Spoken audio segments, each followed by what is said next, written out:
மிதுன ராசி நேயர்கள் அனைவருக்கும் வணக்கம். மிதுன ராசிக்காரங்க வாழ்க்கையில் ஏதாவது ஒரு பிரச்சனை புதுசாக வந்துட்டே தான் இருக்கும். இவங்க இரவு நேரத்தில் நிம்மதியாக தூங்கலான்னு பார்ப்பாங்க. ஆனால் காலையில் ஏதாவது ஒரு புதிய பிரச்சனை வந்திருக்கும். ஏன் எனக்கு மட்டும் ஏன் இவ்வளோ கஷ்டம் வருது, என்னோட வாழ்க்கையில் யாருக்குமே நான் கெடுதலோ கஷ்டத்தை நான் கொடுத்தது கிடையாது, ஏன் எனக்கு மட்டும் இந்த மாதிரி நடந்துகிட்டு இருக்கு அப்படின்னு தினமும் புலம்பக்கூடிய நபர்களாக மிதுன ராசிக்காரங்க இருக்காங்க.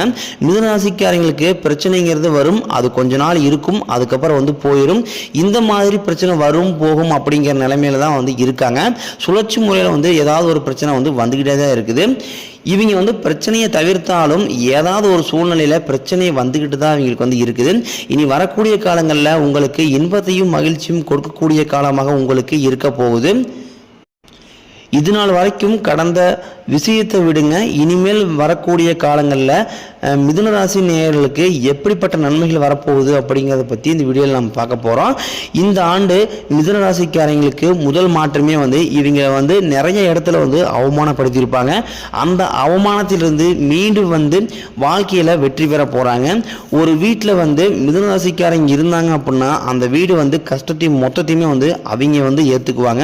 இனிமேல் மிதுன ராசிக்காரங்க எதிர்த்தவங்களுக்கு இனிமேல் அழிவு காலமா யமனையே எதிர்க்கக்கூடிய சக்தி பார்த்தீங்கன்னா மிதுன ராசிக்காரங்கிட்ட இருக்கு. எல்லாத்தையுமே வெளிப்படையாக பேசக்கூடியவங்க, எல்லாருக்குமே மனசார உதவி செய்கிறவங்க. பால் எவ்வளோ தூய்மையாக இருக்கோ அதை விட தூய்மையானவங்க தான் மிதுன ராசிக்காரங்க. இவங்களை சுற்றி நிறைய சூழ்ச்சிகள் இருந்தாலுமே கடுகு அளவு கூட துரோகம் யாருக்குமே நினைக்க மாட்டாங்க. உங்களுக்கு இனி விரயச்சனி, ஜென்மச்சனி, பாதச்சனி உங்களைய பொறுத்த வரைக்கும் பார்த்தீங்கன்னா மார்ச் 29ஆம் தேதி வரை சனி பகவான் கும்பத்திலிருந்து மீனத்திற்கு போகிறார். அதுவரை அதிலிருந்து பார்த்தீங்கன்னா உங்கள் வாழ்க்கையில் இனி நீங்கள் நினைச்சு பார்க்காத உயரத்துக்கு நீங்க போக போறீங்க. மறுபடியும் பார்த்தீங்கன்னா ஒரு 6 மாதம் கழித்து மீண்டும் கும்பராசிக்கு வர இருக்கிறார். சனி பகவான் மூலம் உங்களுக்கு பெரிய லெவலில் உங்களுக்கு ஆபத்துங்கிறது இருக்காது. வளர்ச்சி கண்டிப்பாக இந்த ஆண்டு முதல் உங்களுக்கு கூடிக்கிட்டே தான் இருக்கும். உழைப்புக்கு ஏற்ற ஊதியம் கிடைக்கும், பதவி உயர்வு கிடைக்கும். உங்களுக்கு இருக்கக்கூடிய ஆதரவு அதிகமாக கிடைக்க போகுது. பெண்களை பொறுத்த வரைக்கும் பார்த்தீங்கன்னா வாழ்க்கையில் சங்கடங்கள் நீங்கும், குடும்பத்தில் உங்களுடைய ஆலோசனைக்கு மதிப்பு உண்டாகும். திருமணமாகாத நபர்களுக்கு நல்ல வரன் தேடி வரும். வாழ்க்கை துணையை இழந்தவர்களுக்கு மறுவாழ்க்கை அமையும். குழந்தைக்காக இயங்கியவர்களுக்கு இந்த ஆண்டு உங்களுக்கு குழந்தை பாக்கியம் உண்டாகும். நீங்கள் மாணவர்களாக இருக்கும் பட்சத்தில் நீங்கள் எதிர்பார்த்த நல்ல மதிப்பெண் கிடைக்கும். ஆசிரியர்கள் சொல்கிறத நீங்கள் கேட்குறதுனால உங்கள் வாழ்க்கையில் நல்ல உயரை அடைவீங்க. உடல்நிலை பொறுத்த வரைக்கும் பார்த்தீங்கன்னா உங்களை அச்சுறுத்திட்டு வந்த நோய்கள் எல்லாமே மருத்துவத்தால் விலக போகுது. இரத்த கொதிப்பு, சர்க்கரை போன்ற நோய்கள் எல்லாமே உங்களுக்கு கட்டுக்குள் வரும். ஆரோக்கியம் உங்களுக்கு இந்த ஆண்டு மேம்படும். குடும்பத்தில் உள்ள பிரச்சனைகள் நீங்கி தம்பதிகள் ஒருத்தருக்கு ஒருத்தர் புரிஞ்சுக்குவீங்க. புதிய வண்டி வாங்குவீங்க, புதிய சொத்துக்கள் வாங்குவீங்க. பரிகாரம்னு பார்த்தீங்கன்னா உங்களுக்கு சனிக்கிழமை தோறும் சனி பகவானுக்கு நல்லெண்ணெய் தீபம் ஏற்றி வழிபாடு செஞ்சீங்க அப்படின்னா வாழ்க்கை உங்களுக்கு மீண்டும் ஒரு வளமாக மாறக்கூடிய ஒரு ஆண்டாக உங்களுக்கு 2025 இருக்க போகுது. கடந்த காலகட்டங்களில் எண்ணி பார்க்கும்போது மிதுன ராசிக்காரங்க வாழ்க்கையில் பிறந்ததுலேருந்தே கஷ்டம்தான். நீங்கள் நினைப்பீங்க மிதுன ராசிக்கு மட்டும்தான் கஷ்டங்கிறது இருக்குதா, ஏன் மற்ற ராசிக்காரங்களுக்கு கஷ்டம் கிடையாதா அப்படின்னு நினைப்பீங்க. ஆனால் மிதுன ராசிக்காரங்களுக்கு பார்த்தீங்கன்னா கொஞ்சம் கஷ்டங்கள் அப்படிங்கிறது கொஞ்சம் கூடுதலாகவே இருந்துச்சு. மிதுன ராசிக்காரங்க மற்றவங்க மேலே பாசத்தையும் அன்பையும் காட்டினாலும் ஆனால் இவங்க மேலே யாருமே அதை திருப்பி காட்ட மாட்டாங்க. சொந்தக்காரங்க நண்பர்கள் எல்லாமே அவங்களுக்கு ஒரு காரியம் ஆகணும்னு தான் கூட வச்சுருப்பாங்க. அந்த காரியம் முடிஞ்ச உடனே பார்த்தீங்கன்னா கழட்டி விட்டுருவாங்க. இல்லாத நபர்களுக்கு ஓடிப்போய் உதவி செய்வதில் பார்த்தீங்கன்னா மற்ற ராசிக்காரங்களை விட மிதுன ராசிக்காரங்க ஒரு படி ஜாஸ்தியாகவே இருப்பாங்க. தன்கிட்ட ஒரு 10 ரூபாய் இருக்குது அப்படின்னா அதில் ஒரு 8 ரூபாய் மற்றவங்களுக்காக செலவு செஞ்சால் மட்டும்தான் அவங்களுக்கு அந்த அன்னைக்கு நைட்டு தூக்கமே வரும். உங்களுக்கு பார்த்தீங்கன்னா 14/1/2025 முதல் 4 கிரகங்களுடைய பலன் கிடைக்க போகுது. உங்கள் வாழ்க்கை நிலை முன்னேற்றத்திற்கு வரப்போகுது. இதனால் வரைக்கும் பார்த்தீங்கன்னா கைக்கு வந்தது தங்கி இருக்காது, நல்லது நடந்திருக்காது, எல்லாத்தையுமே தடைகளோடு சந்திச்சிருப்பீங்க. இனிமேல் அந்த தடைகள் இருக்காது. வேலை இல்லாத நபர்களுக்கு இந்த ஆண்டு ஜனவரி மாதம் முதலே உங்களுக்கு தகுதிக்கு ஏற்ப வந்து நல்ல ஒரு வேலை கிடைக்கும். உங்கள் குடும்பத்தில் பிரச்சனை வர காரணமாக இருந்த அந்த மூன்றாவது நபர் மட்டும் நீங்கள் வந்து தலையிடாமல் இருந்துக்குங்க. ஒவ்வொரு ஃபேமிலி குடும்பத்து விஷயத்துலையுமே பார்த்தீங்கன்னா வந்து இந்த மூன்றாவது நபர்னால தான் வந்து நிறைய குடும்பங்களை வந்து சண்டை சச்சரவு இந்த மாதிரி போன்ற விஷயங்கள் எல்லாமே வருது. அந்த மூன்றாவது நபர் மட்டும் உங்களுடைய குடும்ப விஷயத்தில் வந்து நீங்கள் வந்து தலையிடாமல் வச்சுக்கிங்க.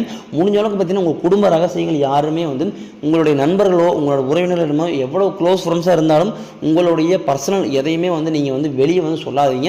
ஏன்னா கண் திருஷ்டி வந்து உங்களுக்கு வந்து அதிகமாக இருக்கிறதுனால இவன் மட்டும் எப்படி நல்லா இருக்கிறான், ஏன் இவன் மட்டும் நம்ம கஷ்டப்படுறோம், இவன் நல்லா இருக்கிறானே அப்படின்னு உங்கள் மீது அதிகமாக வந்து பொறாமைப்படக்கூடிய நபர்களாக பெரும்பாலும் வந்து உங்கள் கூட இருக்கிறதுனால உங்களுடைய பர்சனல் உங்களுடைய பணம் சார்ந்த விஷயமா இருந்தாலும் சரி, ஒரு இடம் வாங்குறீங்க, ஒரு கார் வாங்குறீங்க, இந்த மாதிரி பொருளாதார ரீதியாக எதையுமே வந்து யார்கிட்டையுமே ஷேர் பண்ணாதீங்க. எதாக இருந்தாலும் உங்கள் ஃபேமிலியோட அப்பா அம்மா ஒய்ஃப் இவங்களோட மட்டுமே வச்சுக்கோங்க. தேவையில்லாத மூன்றாவது நபர்கிட்ட போகும்போது அது வேறு மாதிரி கன்வெர்ட் ஆகி நிறைய பிரச்சனைகளையும் பாதிப்பையும் கண்டிப்பாக அது கொண்டு வரும். முடிஞ்ச அளவுக்கு பார்த்தீங்கன்னா நீங்களும் வந்து மற்ற நபர்களுடைய பர்சனல் விஷயங்களை தலையிடாமல் இருந்துக்குங்க. அது வந்து உங்களுக்கு ரொம்ப ரொம்ப பெட்டரு. நான் வந்து அவன் ஃப்ரெண்டு, நான் அவனுக்காக என்ன வேணால் பண்ணுவேன், அவன் லைஃப்பில் எனக்கு வேணும் அப்படின்னு நீங்கள் வந்து தேவையில்லாத வாண்டடாக நீங்கள் உள்ளே போய் மாட்டிக்கிட்டீங்க அப்படின்னா கடைசியில் உங்களுடைய வாழ்க்கையே வந்து அது வந்து கேள்விக்குறியாக்கக்கூடிய நிலைமை வந்து கொண்டு வந்து விட்டுரும். முடிஞ்ச அளவுக்கு வந்து யார் பர்சனல் நீங்கள் தலையிடாதீங்க, உங்கள் பர்சனலையும் யாருமே தலையிட விடாதீங்க.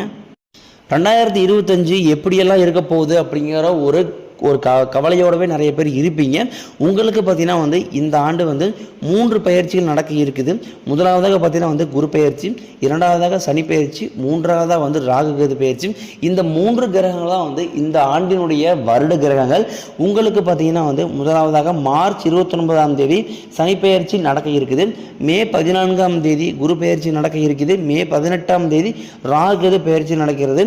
இந்த அமைப்பு வந்து பார்த்தீங்கன்னா வந்து மிதுனராசி நேயர்களுக்கு ஒரு நல்ல பலனை தரக்கூடிய ஒரு அமைப்பாக உங்களுக்கு இருக்குது. குரு பகவான் உங்கள் ராசிக்கு 2ஆம் இடமான தனஸ்தானத்திலிருந்து ரிசர்வ வீட்டுக்கு போகிறார். மே 14ஆம் தேதி வரை உங்களுக்கு வளர்ச்சிக்கான காலகட்டம் ரொம்பவே வந்து அதிகமாக இருக்கும். 2025 2 விதமாக பிரிக்கலாம். மே மாதத்திற்கு முன்பாகவும் மே மாதத்திற்கு பின்பாகவும். மே மாதத்திற்கு முன்பாகவே பார்த்தீங்கன்னா வந்து உங்களுடைய வாழ்வியல் நல்ல ஒரு முன்னேற்றம் இருக்க போகுது. மே மாதத்திற்கு பிறகு நீங்கள் பார்த்தீங்கன்னா வந்து நீங்கள் நினச்சி பார்க்காத அளவுக்கு உங்களுடைய வாழ்க்கையிலையும் சரி, பொருளாதாரத்திலையும் சரி, பிஸ்னஸ் ரீதியாகவும் சரி கண்டிப்பாக ஒரு மிகப்பெரிய ஒரு ஏற்றத்தை வந்து இந்த ஆண்டு உங்களுக்கு நிச்சயமாக வந்து கொண்டு வரப்போகுது. குரு பகவான் வந்து குடும்பஸ்தானத்தில் இருக்காரு. திருமணமாகாத நபர்களுக்கு கூடிய விரைவில் வந்து திருமண நிலையை வந்து ஏற்படுத்தி தருவார் குரு பகவான்.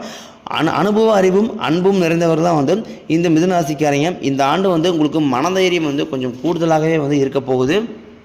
கடந்த ஆண்டுகளில் நீங்கள் வந்து எத்தனையோ ஏமாற்றம், எத்தனையோ துரோகங்கள், எத்தனையோ வேதனைகளை வந்து கடந்து வந்திருப்பீங்க. இந்த ஆண்டு உங்களுக்கு மிகவும் ஒரு அற்புதமான ஆண்டாக உங்களுக்கு வந்து அமைய போகிறது. உங்களுக்கு கூட பார்த்தீங்கன்னா வந்து சனி பகவான் இருக்கார். பலம் வாய்ந்த கிரகம் வந்து சனி பகவான் கும்பத்திலிருந்து மீனத்துக்கு போகிறார். சனி பகவானின் பாதிப்பு உங்களுக்கு பெரும்பாலும் இருக்காது. இருந்தாலும் பார்த்தீங்கன்னா நீங்கள் கொஞ்சம் கவனமாக இருக்க வேண்டிய ராசிக்காரங்கள் ஒன்று பார்த்தீங்கன்னா வந்து அது வந்து மிதுன ராசிக்காரங்க. நீங்கள் பார்த்தீங்கன்னா வந்து கெட்ட நண்பர்கள், கெட்ட பழக்க வழக்கங்கள், தீய பழக்க வழக்கங்கள் இவைகள் இருந்தால் இந்த ஆண்டு உங்களுக்கு மிகவும் மோசமான ஆண்டாக வந்து அமைய அதிக வாய்ப்பு இருக்குது. நிறைய பேர் பார்த்தீங்கன்னா வந்து மிதுன ராசிக்காரங்க பெரும்பாலும் வந்து இந்த குடிக்க அடிமையாகி இருக்கிறாங்க. அதனால பார்த்தீங்கன்னா வந்து நிறைய பொருளாதாரத்தில் ரொம்ப வந்து பின்தங்கி இருக்கிறதுனால வந்து வாழ்க்கையில் ஒரு முன்னேற்றங்கிறது அடைய முடியாமல் இருக்காங்க. குறிப்பாக பார்த்தீங்கன்னா இவங்களால வந்து பாதிப்படைகிறது யார் அப்படின்னா இவங்களுடைய குழந்தைகள், இவங்களுடைய மனைவி, அதுக்கப்புறம் வந்து பெற்றோர்கள், இவரை நம்பி தான் வந்து ஃபேமிலி இருக்குது அப்படிங்கிற நிலைமையில வந்து இந்த மாதிரி தீய பழக்க வழக்கங்கள் இருக்கும்போது அந்த ஃபேமிலியோட நெருக்கடியாக நிற்க வேண்டிய நிலைமை வந்து கடைசிக்கு வந்து தள்ளடப்படுறாங்க. அதனால் பார்த்தீங்கன்னா வந்து இந்த மாதிரி தீய பழக்க வழக்கங்கள் இருந்தது அப்படின்னா அது நீங்கள் இன்றே வந்து கண்டிப்பாக நீங்கள் கைவிட்டாகணும். இல்லை அப்படின்னா உங்களுக்கு கடந்த ஆண்டுகளில் எவ்வளோ மிகமான ஒரு மோசமான ஆண்டாக இருந்ததோ அதே மாதிரி தான் உங்களுக்கு 2025 இருக்கும். நீங்கள் பண்ணுறதப்பெல்லாம் பண்ணிவிட்டு கடைசியில் 2025 எந்த ஒரு மாற்றமும் எனக்கு நடக்கவே இல்லை அப்படின்னு கடைசியில் நீங்கள் வந்து புலம்பக்கூடிய நிலைமையில் வந்து கொண்டு வந்து விட்டுரும். முடிஞ்ச அளவுக்கு பார்த்தீங்கன்னா இந்த மாதிரி தீய பழக்க வழக்கங்கள், வீண் விரைய செலவு இந்த மாதிரி முடிஞ்ச அளவுக்கு தவிர்த்துக்கிட்டீங்க அப்படின்னா உங்கள் வாழ்க்கையில் மற்ற ராசிக்காரங்களை விட மிதுன ராசிக்காரங்க ஓஹோன்னு வாழ்ந்தாங்க அப்படின்னு பெயர் சொல்கிற மாதிரி வந்து உங்களுக்கு இந்த ஆண்டு வந்து கண்டிப்பாக வந்து அமைய போகுதுங்க. 2024 நீங்கள் நிறைய இழப்புகளை வந்து பார்த்துருப்பீங்க. அதாவது வீடு கட்டி பாதியில் நிற்கிறது, பணம் கொடுத்து பணம் ஏமாந்து போயிருப்பீங்க. திருமண வரன் சரியாக அமைஞ்சிருக்காது. திருமண வரனே பார்த்தீங்கன்னா வந்து கடைசி வரைக்கும் அமைகிற மாதிரி போகும். திடீர்னு யாராவது உள்ள வந்து கெடுத்து விட்டுருவாங்க. கோர்ட்டு கேஸு பிரச்சனை, சொத்து பிரச்சனை, நல்ல மனிதர்களை வந்து கடந்த ஆண்டுகளில் வந்து இழந்திருப்பீங்க. இந்த மாதிரி நிறைய பிரச்சனைகளை வந்து நீங்கள் வந்து கடந்து வந்து இந்த 2025 வந்திருக்கிறீங்க. உங்களுக்கு இந்த 2025 மிகவும் ஒரு அற்புதமான ஆண்டாக உங்களுக்கு வந்து அமைய போகுது. மிதுன ராசிக்காரங்க சுறுசுறுப்பான ராசின்னு சொல்லுவாங்க. எதையுமே வந்து தைரியமாக செய்யக்கூடிய இருக்கக்கூடியவங்க பயம் அப்படிங்கிறது இவங்களுக்கு வந்து இருக்கவே சுத்தமாக இருக்காது. முன் வச்ச காலை பின் வைக்க மாட்டாங்க. என்ன ஆனாலும் சரி இறங்கி வந்து ஒரு கை பார்த்துடலாம் அப்படின்னு ஒரு தைரியத்தோடு இருக்கிறவங்க தான் வந்து மிதுன ராசிக்காரங்க. இப்போ வரைக்கும் பார்த்தீங்கன்னா வந்து நடந்த வச்சு சொல்லணும்னா எங்களுக்கு வந்து வாழவே பிடிக்கலைங்க அப்படின்னு சொல்கிறவங்க தான் வந்து பெரும்பாலும் வந்து மிதுன ராசிக்காரங்க இருக்காங்க. இது வந்து ஏன் அப்படி சொல்கிறாங்க அப்படின்னு பார்த்தீங்கன்னா கடந்த காலங்களில் நிறைய கஷ்ட துன்பங்களை வந்து பட்டுட்டு வந்திருக்கிறாங்க. அதனால் வந்து அதனுடைய விரக்தியில் வந்து இந்த மாதிரி சொல்லுவாங்க. ஆனால் உங்களுக்கு 2025 நீங்கள் எவ்வளோ எஃபெக்ட் போட்டு உழைக்கிறீங்க அப்படிங்கிறத பொறுத்து கண்டிப்பாக வந்து ஒரு மிகப்பெரிய மாற்றத்தை இந்த 2025 உங்களுக்கு வந்து ஏற்படுத்தி கொடுக்க தரக்கூடிய ஒரு ஆண்டாக உங்களுக்கு வந்து இருக்குது.